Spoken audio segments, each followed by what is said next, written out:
दोस्तों, जिनकी राशि चंद्रमा की राशि है, यानी कि जो भावनात्मक रूप से हमेशा असंतुलित अवस्था में रहते हैं, यानी कि जिनका मन व्यवस्थित नहीं रहता है, मन अशांत रहता है, जिनको इमोशनल बैलेंस में रहने की आदत नहीं है, मतलब कि कभी हाइपर हो जाते हैं, कभी दुखी हो जाते हैं, कभी डिप्रेशन में चले जाते हैं, कभी टेंशन में चले जाते हैं।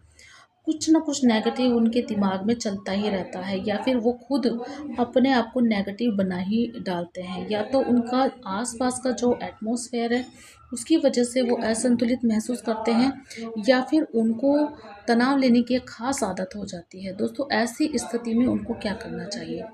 दोस्तों, जिन लोगों को भी हाइपर डिप्रेशन हो जाता है, जिन लोगों को भी बहुत ज़्यादा अव्यवस्थित माइंड की स्थिति भोगनी पड़ती है, तो उन लोगों को क्या करना चाहिए? सबसे पहले तो उनको अपने आप को शांत करने की ज़रूरत है, और उनको सूरज की रोशनी में ज़रूर से बैठना है। जैसा कि आप जानते हैं कि पृथ्वी को संतुलित अवस्था में रखते हैं सूर्य और चाँद, है ना?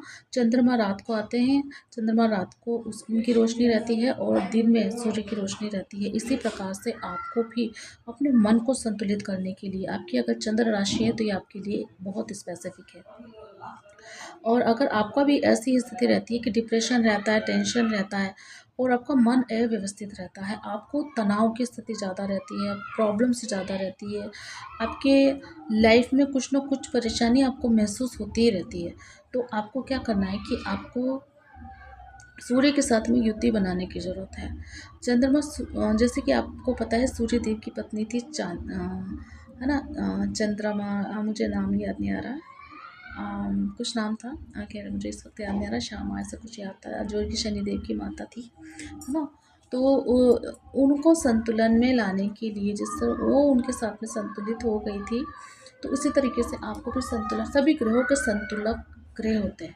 जैसे कि राहु का केतु होता है, और चंद्रमा वाली राशियों का सूर्य वाली राशि होती है ना? इसी तरीके से सभी के संतुलन वाले ग्रह होते हैं।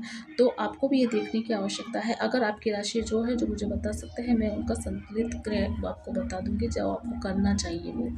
और आपका कोई भी सवाल हो इस सब्जेक्ट को लेकर के, तो आप मुझसे कर सकते हैं, मैसेज के माध्यम से भी कर सकते हैं और कमेंट के माध्यम से भी। तो आपको वो जानकारी वहाँ पे मिल जाएगी। एनीवेज़, आपको संतुलन करने की ज़रूरत है, क्योंकि मुझे ख़ास ये इंट्यूशन आई थी अभी कि आपको जो भी चंद्रमा राशि वाले हैं, उन लोगों को अपने लिए स्पेसिफ़िक ये ध्यान करना है कि सूर्य का ध्यान करना है, चाहे रात हो रही हो, लेकिन उनको मेडिटेशन में सूर्य देव का ध्यान करना है, और अपनी त्रिनेत्र वाली जगह पर, यहाँ पर उनका ध्यान करना है। उनका मंत्र भी आप जप सकते हैं, ओम हाम हीम होम से